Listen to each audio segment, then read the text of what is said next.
नमस्कार दोस्तों, मैं हूं शुभम अग्रवाल। आप लोग का स्वागत करता हूं एग्ज़ाम प्रिपरेशन यूट्यूब चैनल में।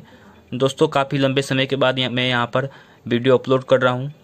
यहां पर मैं हमेशा ही आप लोगों को मैकेनिकल इंजीनियरिंग से रिलेटेड टॉपिक के बारे में वीडियो अपलोड करता हूं।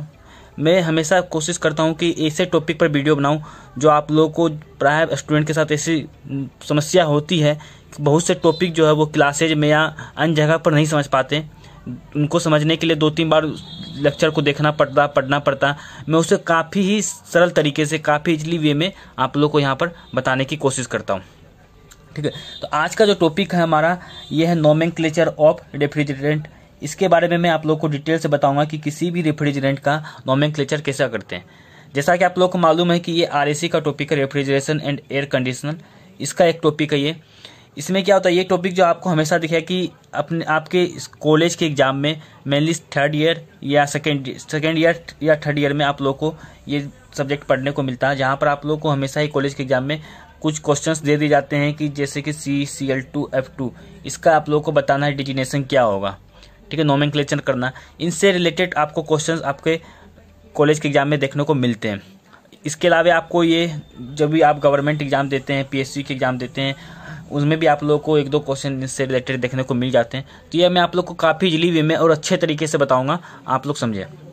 और मैं आप लोग को ये बता देना चाहता हूँ कि इस चैनल पर आप कंटिन्यू में आप लोगों के साथ वीडियो अपलोड करके आप लोगों से डिटेल्स में बातें करता रहूँगा, कुछ नए नए टॉपिक के बारे में आप लोगों को बताता रहूँगा। ठीक है, तो आज का टॉपिक शुरू करते हैं, नोमेनक्लेचर ऑफ रेफ्रिजरेंट। सबसे पहले मैं आप लोगों को बता देना चाहता हूँ कि ये जो टॉपिक होते हैं इसमें हम 3 तरह के नोमेनक्लेचर पढ़ने वाले हैं। पहला इस 3 में भी पहले 2 देख लेते हैं। एक तो होगा कि ऑर्गेनिक होगा, ऑर्गेनिक कंपाउंड होंगे।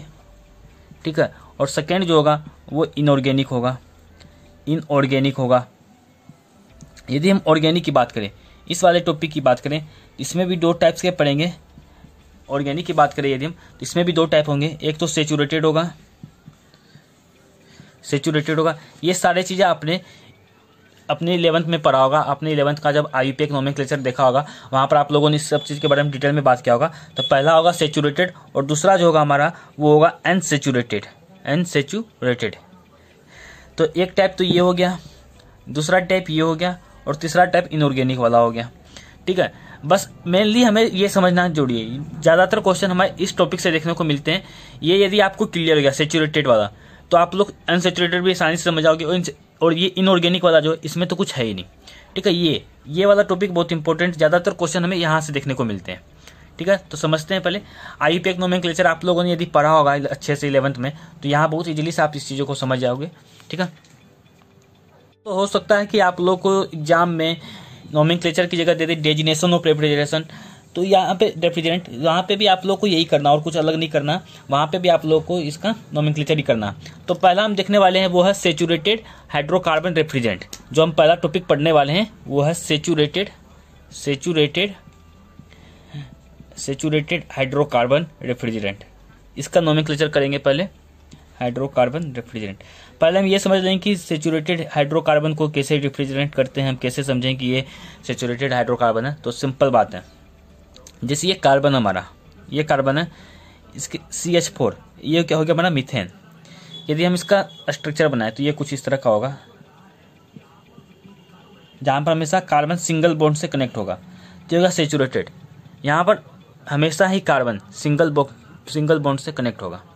ठीक है, यहाँ पे किसी भी तरह के कार्बन के बीच में डबल बॉन्ड नहीं आएगा, यहाँ पे हमेशा सिंगल ही बॉन्ड आएगा। तो ये हो गया हमारा सेचुरेटेड हाइड्रोकार्बन। आप लोग को यहाँ पर क्लियर समझना कि एक तरह से जैसे ये कार्बन दे दिया हमें, कहीं भी यदि हमें कार्बन दिया है तो कार्बन के साथ हमें क्या होगा कि उसकी 4 ये जो है कार्बन, इसके साथ 4 अलग एटम देखने को मिलेंगे। जैसे यहाँ पर हमें CH4 दिया तो हो सकता है CCl4 हो जाए, CF4 हो जाए। ये एक तरह से 4 अलग अलग एटम हो गए। तो हमेशा ही हमें क्वेश्चन में हाइड्रोकार्बन वाले, सेचुरेटेड हाइड्रोकार्बन वाले केसेज में 4 अलग से एटम मिलेंगे। सेचुरेटेड हाइड्रोकार्बन में बात करें तो सेचुरेटेड हाइड्रोकार्बन में हमारा जो फॉर्म होता है डेजिनेशन करने का, वो किस इस तरह से होता है, CmHnFp क्लोरीन Q। यहाँ पर आप लोग को ये चीज़ क्लियर होना जरूरी है कि C जो है, C हमारा डिनोट कर रहा है कार्बन एटम को, C कार्बन को डिनोट कर रहा है, H हमारा हाइड्रोजन को डिनोट करता है, हाइड्रोजन को, F जो है फ्लोरीन को बताता है, नंबर ऑफ फ्लोरीन एटम वो कितने होंगे वो बताएगा। और Cl जो है हमारा क्लोरीन को बताता है, क्लोरीन। ठीक है, ये हमारा CHF, यहाँ पर Cl, ये चारों बता रहे हैं। अब बात करते हैं M, N, P और Q, ये चार बच गए। ये क्या होता है हमारा बताएगा M हमारा बताएगा कि number of carbon atom, N क्या बताएगा number of hydrogen atom, P क्या बताएगा नंबर ऑफ फ्लोरीन एटम, और Q क्या बताएगा हमारा नंबर ऑफ क्लोरीन एटम। ठीक है, तो हमें यहाँ पर मेनली क्या होता है कि M, N, P, Q यही मालूम करना होता है कि ये क्या है। Number of M, N, P, Q यदि हम निकाल लिए तो हमारा क्वेश्चन सॉल्व हो जाएगा। और ये कैसे निकालेंगे इसके लिए मैं बताता हूँ आप लोगों को। मेनली आप लोग को यहाँ पर ये ध्यान रखना है कि आपका जो फॉर्म होगा, फॉर्म जो आप डेजिनेशन करोगे वो कुछ इस तरह से होगा। सैचुरेटेड में CM,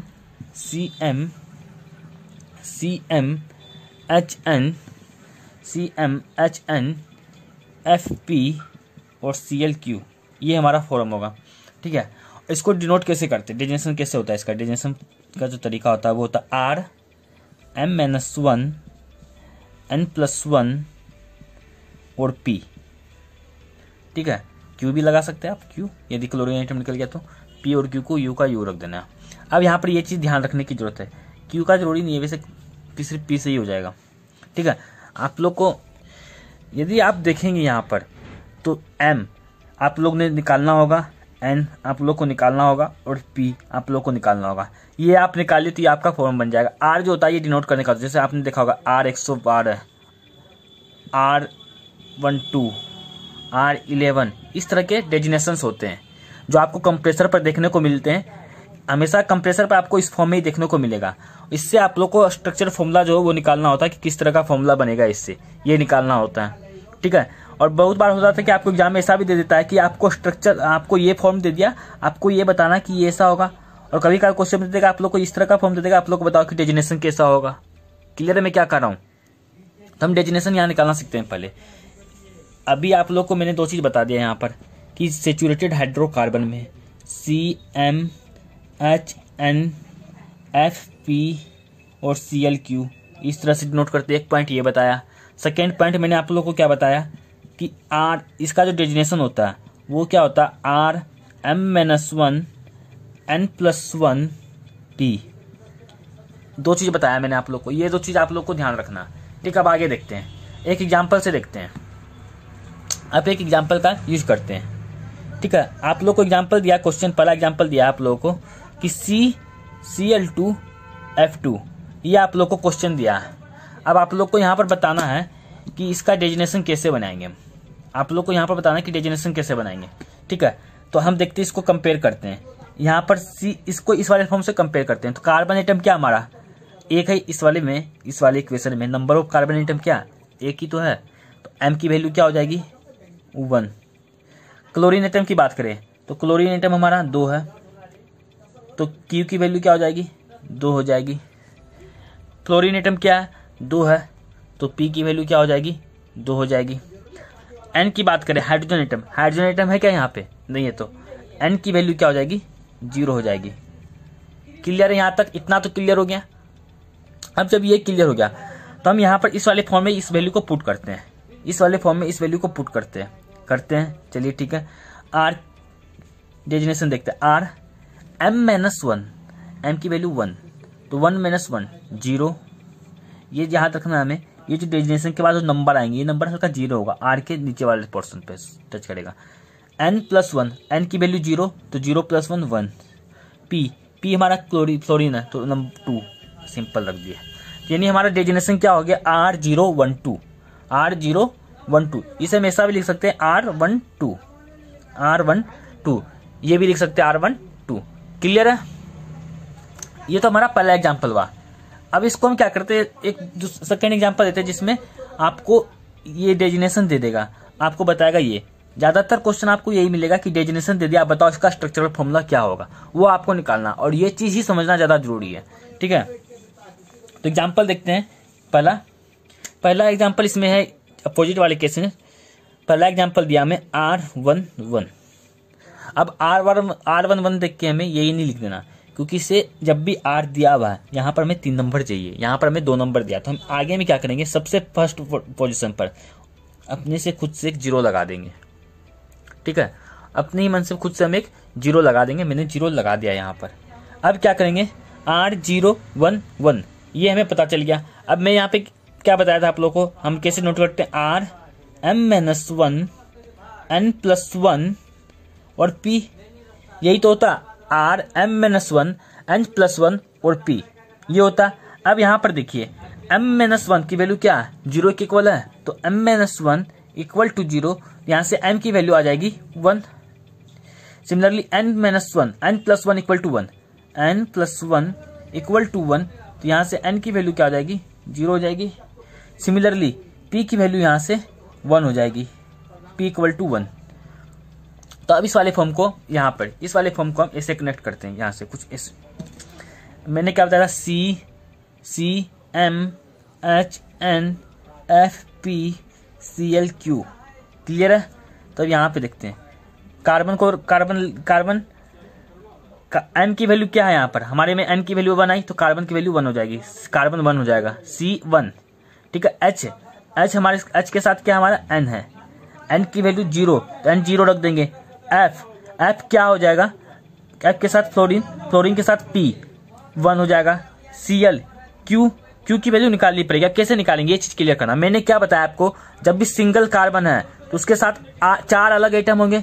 सिंगल कार्बन के साथ हमेशा 4 अलग एटम होंगे। तो सिंगल कार्बन के साथ 4 अलग एटम देखना, तो कार्बन 1 है, यहाँ पे हाइड्रोजन है ही नहीं, 0 है। फ्लोरीन 1 है, क्लोरीन निकालना पड़ेगा क्योंकि 4 चाहिए, तो हमें कार्बन के साथ 1 ही मिला अभी तक, तो यानी क्लोरीन 3 होगा। क्लियर हुआ क्या हुआ, नहीं हुआ, मैं फिर से आप लोग को बताता हूँ, ये चीज को आप लोग को बताता हूँ। क्या मैंने बोला आप लोगों को, यहाँ पर हमें इस वाले फॉर्म में चाहिए था। कार्बन के साथ हमें मालूम है कि 4 एटम अलग अलग एटम होंगे, या 4 एक जैसे एटम हो सकते हैं, पर कार्बन के साथ 4 एटम चाहिए हमें। और हमने क्या देखा, कार्बन 1 था, M की वैल्यू 1 आई, तो कार्बन 1 आया, N 0 यानी हाइड्रोजन 0 है। ठीक है, तो कार्बन के, अब फ्लोरीन की P मतलब P के साथ फ्लोरीन, तो फ्लोरीन हमारे पास 1 है, कार्बन के साथ अभी 1 ही आया, 3 और चाहिए, तो 3 हम यहाँ पे क्या लेंगे, Q है बचा। Q की वैल्यू यहाँ पर हम निकाल नहीं सकते, तो Q हम क्या ले लेंगे, 3 ले लेंगे, क्लोरीन 3 ले लिया हमने। समझ में आया, क्लियर है। सेकंड एग्जांपल देखते हैं, उससे क्लियर होगा। फर्स्ट एग्जांपल दिया था, सेकंड एग्जांपल एक और देखते हैं, फिर उससे ज्यादा अच्छा क्लियर होगा। सेकंड एग्जांपल क्या हमारा, सेकंड एग्जांपल दिया हमें R22 दिया, तो हमें क्या करना है, मैंने बताया आप लोग को R22 दिया है, मतलब ऑब्वियसली यहाँ पे 0 होगा, एक 0 लगा दिया। अब इस वाले फॉर्म को मैंने पिछले वाले फॉर्म से कंपेयर करेंगे, RM-1 N+1 RM-1 N+1 into P, M की value M-1 equal to 0, M-1 equal to 0, M-1 equal to 0, यानी M की वैल्यू 1 हो जाएगी। N+1 इक्वल टू 2, यानी N की वैल्यू 2 हो जाएगी। सिमिलरली P की वैल्यू 2 हो जाएगी। अब इस वाले फॉर्म को हम उस वाले फॉर्म से कंपेयर करते हैं, यहाँ पे ये वाले फॉर्म में लगाएंगे, CMHNFPClQ। कार्बन 1, M कार्बन के साथ जो नंबर M है उसकी वैल्यू 1 आई हमारे में, तो C1। अब हमें मालूम है कार्बन 1 ही है यहाँ पर, जिसके साथ 4 अलग आइटम आने चाहिए। ठीक है, देखते हैं N की वैल्यू क्या हमारी, N की वैल्यू यहाँ पर हमारी 1 आई है, सॉरी यहाँ पर N की वैल्यू 1 आई है, तो हाइड्रोजन 1 हो जाएगा। P की वैल्यू 2 आई है, यानी फ्लोरीन 2 हो जाएगा। अब बच्चा कार्बन के साथ 3 एटम आ चुके, एक और चाहिए, कार्बन के साथ 3 आ चुके हैं, एक और चाहिए हमें। ठीक है, तो हम क्या करेंगे, Q लेंगे। Q हमें यहाँ पर निकालना नहीं है हमने, तो Q अपने से लगा देंगे कि क्लोरीन 1 एटम होगा। क्लियर है, तो CHF2L। ठीक है, ये हमारा हो जाएगा। एक और एग्जांपल देखते हैं, उससे और ज्यादा अच्छे से क्लियर हो जाएगा। जो मोस्ट कॉमन एग्जांपल हमें देखने को मिलता है R134, ये बहुत बार आपको देखने को मिलेगा कंप्रेसर में, ज्यादातर कंप्रेसर में ये देखने को मिल जाएगा R134। ठीक है, R134 के बारे में बात करते हैं, इसको हम ये वाले फॉर्म से कंपेयर करेंगे, RM-1 N+1 P। इसमें कोई शॉर्टकट नहीं होता, इसी तरीके से ये क्वेश्चन सोल्व होना है। R134 M-1 इस वाले फॉर्म से कंपेयर करेंगे, यहाँ पे M-1 इक्वल टू 1 हो जाएगा, तो M की वैल्यू क्या हो जाएगी, M-1 इक्वल टू 1, यानी M इक्वल टू 2। ठीक है, N+1 इक्वल टू 3, तो N की वैल्यू 2 हो जाएगी, P की वैल्यू 4 हो जाएगी। अब हम इस वाले फॉर्म को इस वाले फॉर्म में लिखना शुरू करते हैं, इसे हमारे स्ट्रक्चरल फॉर्म में लिखना शुरू करते हैं, CmHnFpClQ। ठीक है, ये आप लोग को बस याद रख लो जुबान पे। कार्बन M है, M के साथ कार्बन की वैल्यू यहाँ पर 2 आ गई। अब आप लोग को यहाँ एक चीज क्लियर होना चाहिए, यदि IUPAC में आप लोगों ने पढ़ा होगा तो कार्बन एक बॉन्ड आपस में बना लिए, कार्बन जब आपस में एक बॉन्ड बनाए तो 3 बॉन्ड हर एक कार्बन अलग से और बनाएगा। तो यहाँ पर एक एटम चाहिए, एक एटम इनको और चाहिए, मतलब टोटल हमें कार्बन के साथ 6 अलग एटम और चाहिए। कार्बन के साथ 2 कार्बन है तो उसके साथ 6 अलग एटम और चाहिए। ठीक है, 6 अलग और चाहिए। तब हम क्या करेंगे, देखेंगे कि पहले हमने देखा कार्बन निकालिए, अब हाइड्रोजन देखेंगे। हाइड्रोजन के साथ N आता, N की वैल्यू 2 है तो 2 हाइड्रोजन हो जाएंगे। फ्लोरीन के साथ P आता है, P की वैल्यू 4 है तो देखेंगे F4। अब मिलाते हैं, 2 कार्बन है तो 6 आने चाहिए, तो 4 + 6 हो गए, यानी हमारा ये पे कंप्लीट हो गया। यहाँ पे क्लोरीन नहीं आएगा। क्लियर हो गया? ये था हमारा सैचुरेटेड। दोस्तों अभी तक हमने बात किया सैचुरेटेड के बारे में, अब हम बात करेंगे अनसैचुरेटेड हाइड्रोकार्बन के बारे में कि अनसैचुरेटेड हाइड्रोकार्बन का डेजिग्नेशन कैसे होगा, उसका नोमेनक्लेचर कैसे होगा। अनसैचुरेटेड हाइड्रोकार्बन के बारे में देखते हैं। पहले अनसैचुरेटेड हाइड्रोकार्बन को समझना जरूरी है। अनसैचुरेटेड हाइड्रोकार्बन में आपने पढ़ा होगा 11th में कि हमेशा कार्बन के बीच में डबल बॉन्ड होता है, हमेशा कार्बन के बीच में डबल बॉन्ड होता है। एक कार्बन 4 बॉन्ड बनाता है, एक कार्बन 4 बॉन्ड, तो यहाँ पर 2 बॉन्ड बन चुके हैं, यानी ये 2 बॉन्ड अलग से बनाएगा, ये कार्बन भी अलग से 2 बॉन्ड बनाएगा। से अनसैचुरेटेड है मतलब मिनिमम नंबर ऑफ कार्बन 2 तो होंगे ही होंगे, ज्यादा जो हो जाए। Minimum number of carbon unsaturated के केस में 2 होंगे ही होंगे।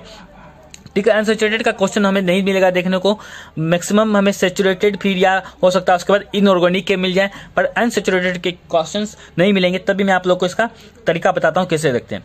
ठीक है, कार्बन के बीच में 2 बॉन्ड हो गया, यानी कार्बन अलग से, दोनों कार्बन मिलकर अलग से 4 एटम अलग से जोड़ेंगे अपने साथ। ये क्लियर होना जरूरी आप लोग को। ठीक है, तो पहले हम बात कर लेते हैं इसका जो फॉर्म होता है लिखने का, वो होता है CmHnFpClQ, सिमिलरली पहले के जैसे। अब यहाँ पर एक चीज अलग आ जाता है, जब इसका डेजिनेशन करेंगे इस वाले फॉर्म का, इसका डेजिनेशन करेंगे इस वाले फॉर्म में, तो यहाँ पर एक 1 अलग से आएगा हमेशा। ठीक है, 1 हमेशा अलग से आएगा। 1 M-1 N+1 P, बाकी सब कुछ सेम है, बस यहाँ पे 1 अलग से एक आ गया। ठीक है, इतना क्लियर हो गया। अब देखते हैं, मान लीजिए एक एग्जाम्पल के लिया मैंने, वो एग्जाम्पल है आपका C2H4। इसका आपको बताना है डेजिनेशन करके, C2H4। तो यहाँ पर हम C2H4 को इस वाले फॉर्म से कंपेयर करेंगे तो M की वैल्यू हमारी क्या हो जाएगी 2, और N की वैल्यू क्या हो जाएगी हमारी 4, P का वैल्यू 0 और Q का वैल्यू वो भी 0, Q का वैल्यू भी 0। ठीक है, क्लियर है? तब इस वाले को यहाँ से हमें ये पता चल गया, तो इससे यहाँ पे पुट करना शुरू करते हैं। यहाँ पे इसका डेजिनेशन करेंगे, C2H4 का डेजिनेशन करते हैं इस तरीके से, यहाँ से करेंगे। तो R को R लिखना, मैंने बताया 1 आएगा ही आएगा, तो 1 आ गया। M-1, M की वैल्यू 2 थी तो 2 - 1 1, N+1, N की वैल्यू 4 थी तो 4 आ जाएगा। P की वैल्यू 0 थी तो 0 आ जाएगा। ये आपका डेजिनेशन हो गया। बहुत सिंपल होता है अनसैचुरेटेड का डेजिनेशन, बस यही है और कुछ नहीं है। यदि आपको सैचुरेटेड आ गया तो अनसैचुरेटेड कुछ नहीं है, सब कुछ सेम है, बस यहाँ पे आपको अलग से एक 1 आ जाता है और कुछ नहीं है। इसके क्वेश्चन भी ज़्यादा देखने को नहीं मिलते हैं। और तीसरा होता है हमारा इनऑर्गेनिक रेफ्रिजरेंट। एक हमने जो है इनऑर्गेनिक रेफ्रिजरेंट का भी नोमेनक्लेचर करना पड़ता है, तो इनऑर्गेनिक नोमेनक्लेचर कैसे करते हैं वो देखते हैं।